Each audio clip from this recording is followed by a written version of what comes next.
Before you keep reading, hit that like button and subscribe to Ella's Romance Library, because this story is going to stay with you long after it's over. She didn't scream. She didn't cry. She just sat there on the floor of the airport terminal, her small backpack pulled tight against her chest, watching every single adult walk past her, like she was a potted plant someone had left behind. It was 1:47 in the morning.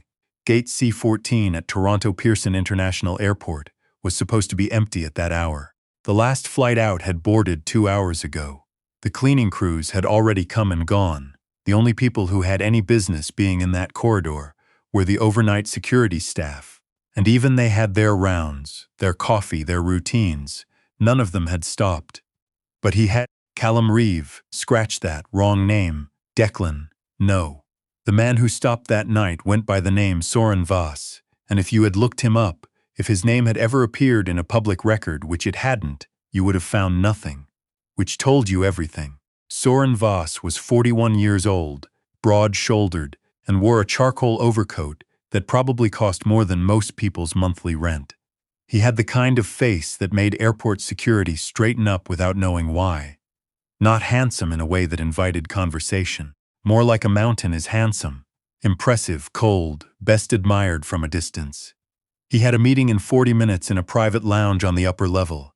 He had not eaten since noon. He had not slept in 31 hours. He had, by anyone's reasonable estimation, zero reason to stop walking. He stopped walking.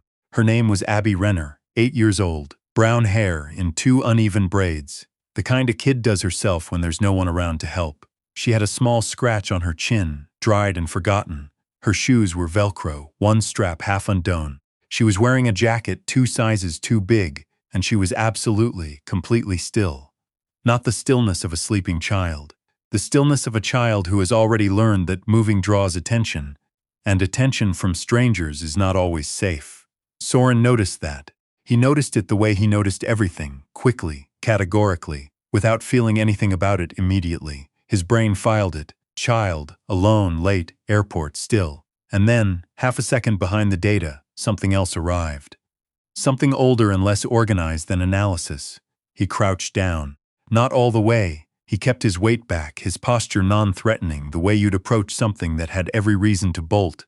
"Hey," he said. She looked at him. Her eyes were gray-green and entirely too watchful for someone her age. "Hey," she said back. "You waiting for someone?"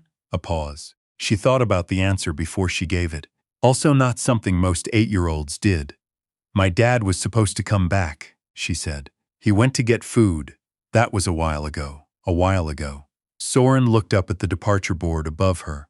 The last flight from this gate had left at 11:30 p.m. It was currently 1:47 a.m. "How long is a while?" he asked. She considered. "Before the cleaning people came." That was at least 2 hours, maybe closer to 3. Soren sat back on his heels and looked at this small, self-contained person who had been sitting alone in an empty airport terminal for possibly 3 hours and had not cried, had not asked anyone for help, had not moved. He thought about what kind of experience produced a child like that. He did not enjoy the thought. "What's your name?" he asked. "Abby, I'm Soren." He didn't offer his hand. She probably wouldn't have taken it.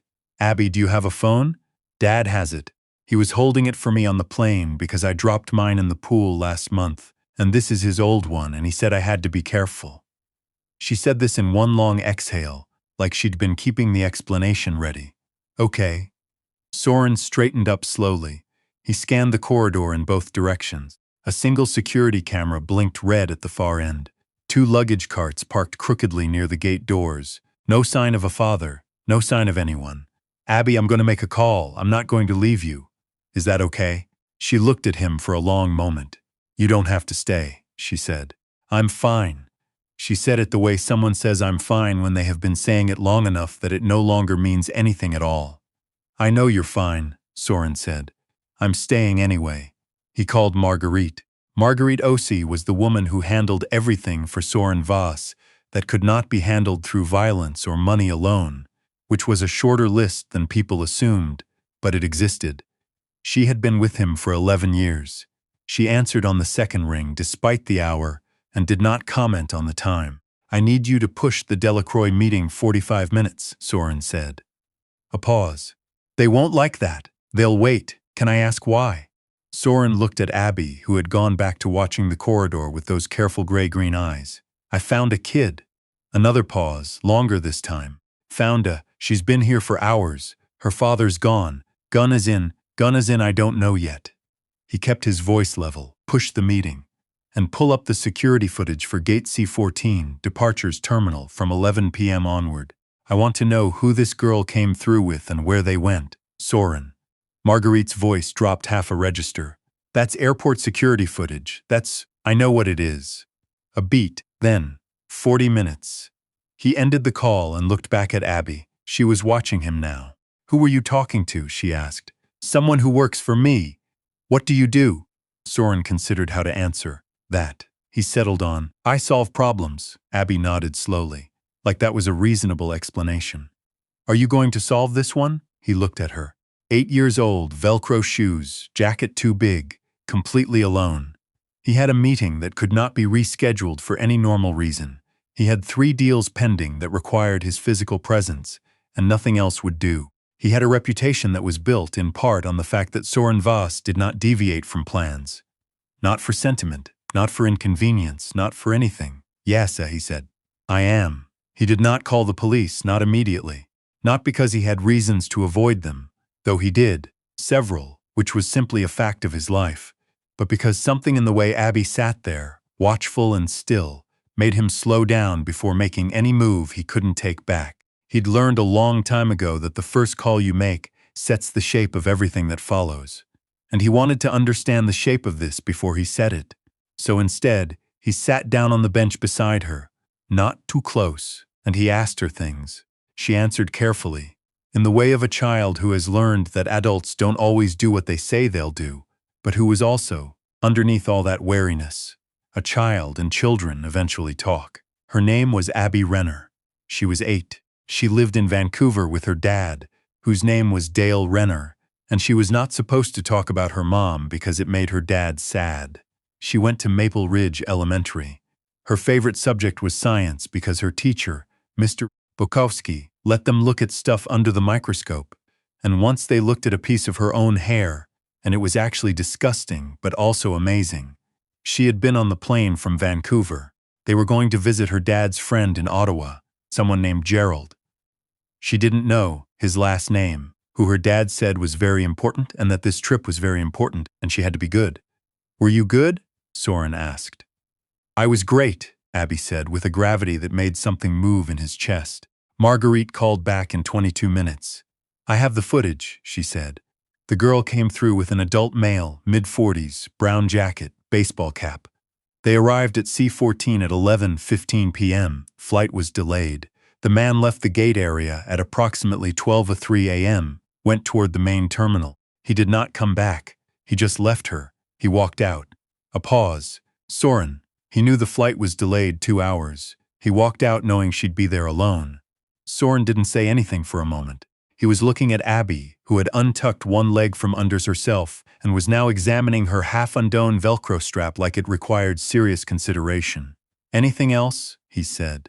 The man didn't go to the food court. He went to Departures. International Terminal. A pause.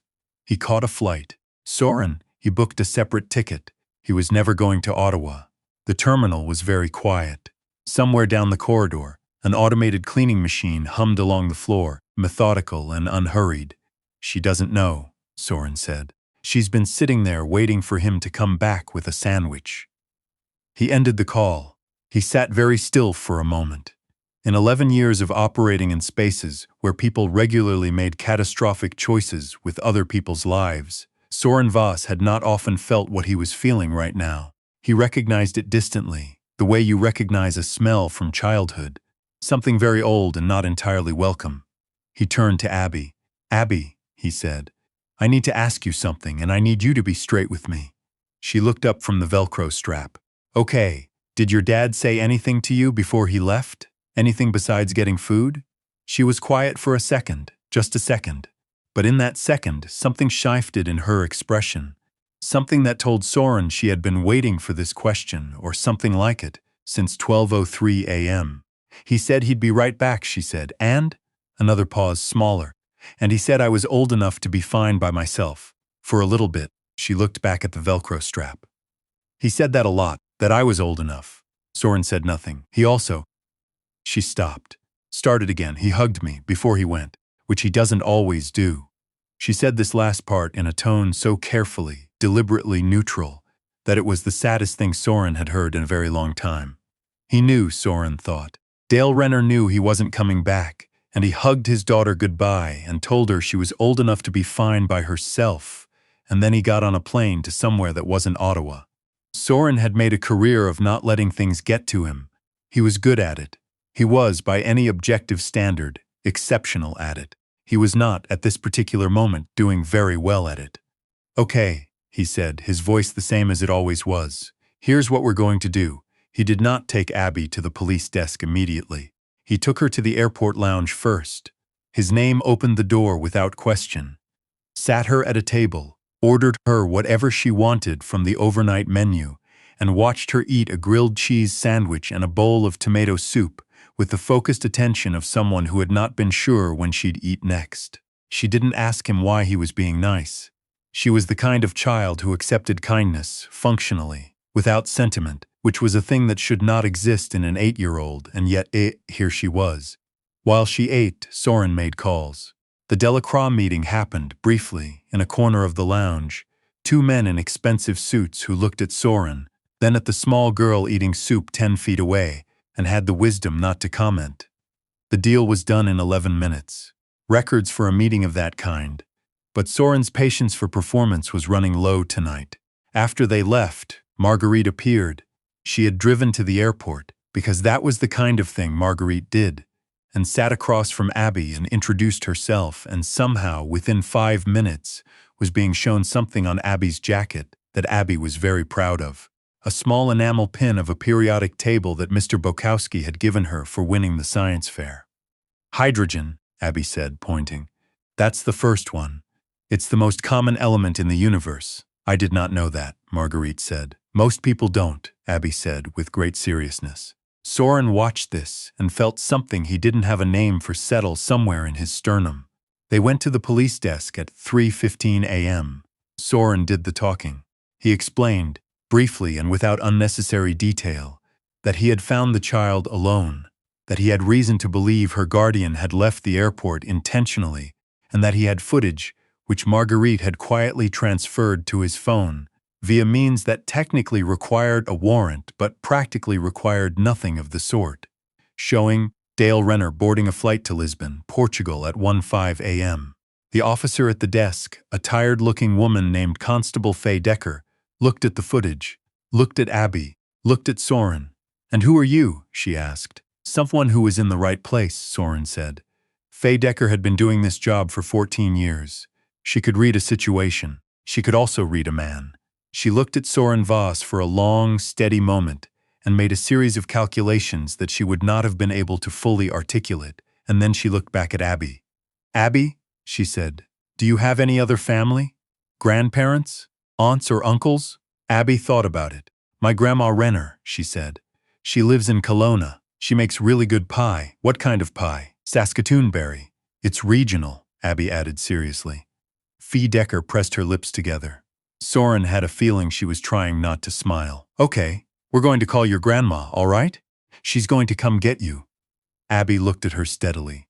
Faye Decker glanced at Soren. "Not tonight," Soren said. "Honest. Plain. No softening, but no cruelty."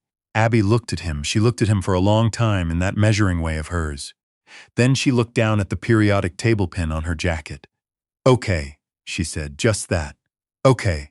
Like she had already, somewhere in the long quiet hours of waiting, done the math on this particular problem and arrived at an answer she didn't like, but could live with. Soren had been in rooms with men twice his size who buckled under less. He thought about that. He thought about what kind of person this child was going to become if someone just gave her what she actually needed. Half a chance. Someone in her corner. He thought about the way Dale Renner had hugged her before he left. He stayed until the grandmother called back. It took 40 minutes to reach Ruth Renner in Kelowna, because Ruth Renner was 72 years old and kept her phone on silent after 9 p.m. which was a reasonable policy that had become, on this specific night, inconvenient. When she finally answered and understood what she was being told, there was a long silence on the line, and then a sound that Faye Decker, who was holding the phone, later described as someone setting something very heavy down. "Put her on," Ruth Renner said. Abby took the phone. "Hi, Grandma." "Oh, sweetheart, I'm okay," Abby said immediately, reflexively. And then something in Ruth Renner's voice, something warm and old and entirely unconditional, must have reached the place in Abby where the carefully maintained okayness lived, because her chin dropped and her shoulders came up, and she did not cry, quite, but she came close in a way that was almost harder to watch than crying would have been. "I know you're okay," Ruth said from the phone. "I know you are. You're so strong, my girl, but you don't have to be strong for me, okay? You don't have to be strong for Grandma." Soren turned away. He looked at the departures board. He read the flight destinations without registering them. He counted to 8. When he turned back, Abby was still on the phone, talking more quietly now, telling her grandmother about the grilled cheese sandwich and the tomato soup and Mr. Bukowski's microscope and something about the enamel pin, and her voice had shifted into something looser and younger than it had been all night. Marguerite appeared at Soren's elbow. "Flight's arranged," she said quietly. "She'll have an escort from Child Services on the morning flight to Kelowna. Grandmother will be at the airport." Soren nodded. "You should go," Marguerite said. "It's almost 4. You have the Vancouver call at 7. He knew. He had been aware of the Vancouver call for weeks. It was important. Multiple things depended on it. He stayed another 20 minutes. When it was time to leave, Abby was settled on a bench near the police desk, wrapped in a blanket someone had produced from somewhere, the periodic table pin still on her jacket. The Child Services escort, a young man named Curtis, who had a kind face and sensible shoes and an admirable lack of condescension, was sitting beside her, not talking, just present, which was exactly the right call. Soren crouched down one more time. "You're going to be okay," he said. Abby looked at him. "I know." A pause. "You said you solve problems." "Yeah, did you solve this one?" He thought about that. He thought about Dale Renner on a flight to Lisbon. He thought about Ruth Renner setting something heavy down. He thought about a little girl with gray-green eyes sitting perfectly still in an empty terminal for 3 hours, waiting for someone who was never going to come back. "Getting there," he said. Abby nodded slowly, with the gravity of someone who understood that some problems took longer than one night. Then she reached up and unclipped the periodic table pin from her jacket. "Here," she said, and held it out to him. Soren looked at it. "That's your science fair pin, I know." She kept holding it out. "Mr. Bukowski says you should always give something to the people who help you. He calls it," she thought about it, "reciprocal investment." Mr. Bukowski sounds like a smart man. "He's the smartest," she said with absolute conviction. Soren took the pin. It was small and light and slightly warm from being on her jacket. He held it in his palm for a moment. "Thank you, Abby." She settled back against the bench and pulled the blanket up. "You can go now," she said. "I'm fine." She said it differently this time, not like a wall. Like a door, mostly closed but not locked. Soren Voss walked out of Terminal C at 4:12 a.m. Marguerite was already at the car. The city was dark and cold and entirely indifferent, the way cities are at that hour, and the highway back to the office was almost empty. He did not talk on the drive. Marguerite did not push him. She'd known him long enough to understand the difference between the silences. This one, she would tell him later, was a new one. He had the periodic table pin in his jacket pocket. He would find it there the next morning and turn it over in his fingers for a moment before his 7 o'clock call. During the call, which was high stakes, consequential, the kind where Soren Voss needed to be untouchable, he held it in his fist under the table, where no one could see. He made the call go his way, like he always did. That was not the point. 6 weeks later, Marguerite put a file on his desk without comment. Inside, a school newsletter from Maple Ridge Elementary in Vancouver. A class photo, 3rd grade, Mr. Bukowski's science class. Somewhere in the second row, a girl with brown hair in 2 uneven braids, wearing a different jacket, properly sized this time. A small notation on the page. Abby Renner, age 8, winner of the district science fair. Her project, Why Hydrogen is Everywhere, And why that matters, Soren looked at the file for a long time. Dale Renner, he knew, because Marguerite had told him, and because he had made certain inquiries, had not come back from Lisbon. There were legal proceedings. Ruth Renner had filed for emergency guardianship and been granted it. Abby was living in Kelowna, in a house that had Saskatoon berry pie in it, and a grandmother who did not put her phone on silent anymore, not even after 9 p.m. Soren closed the file and put it in the drawer. He did not consider what he'd done to be extraordinary. He had been in an airport in the middle of the night, and there had been a child sitting alone, and he had stopped. It was a simple sequence of events. He ran sequences of events for a living. He was good at it. What he could not fully account for, what he turned over occasionally, in the way of a problem that doesn't resolve, was the look on Abby Renner's face in that terminal. Not the stillness and not the wariness and not the careful "I'm fine" that she had deployed like a shield. The moment before that, the very first moment, when she had looked up at him from that bench and he had crouched down and said, "Hey," and she had looked at him for the long second that an 8-year-old uses to assess an adult before deciding whether to trust them. She had decided. He didn't know what she'd seen. He was not, on paper or in practice, the kind of person that a child should trust. He had done things that most people, knowing about them, would not forgive. He would do things like that again. The world he operated in had its own logic, its own weight, and he had made his peace with carrying it. But Abby Renner had looked at him in that first second and decided. Maybe she had seen that he stopped. Maybe that was all it was. That in a terminal full of people who kept walking, he was the one who stopped. Sometimes, he thought, and this was not a thought that fit neatly into the way he usually thought about things, but here it was. Sometimes that is the whole of it. The only question that matters, at the end of a long night in an empty place, is whether you stop. He had stopped. He would stop again. If this story moved you, if you've ever been the one who stopped, or the one who needed someone to stop, drop a comment below and tell me where you're listening from tonight. And if you're new here, subscribe to Ella's Romance Library. We have more stories like this one. Stories about the people who show up when no one else does, the ones who carry more than you'd ever guess, and the moments that change everything without anyone planning them. What do you think Abby's life looks like when she's grown? Do you think she ever crosses paths with Soren again? Tell me in the comments. I read every single one.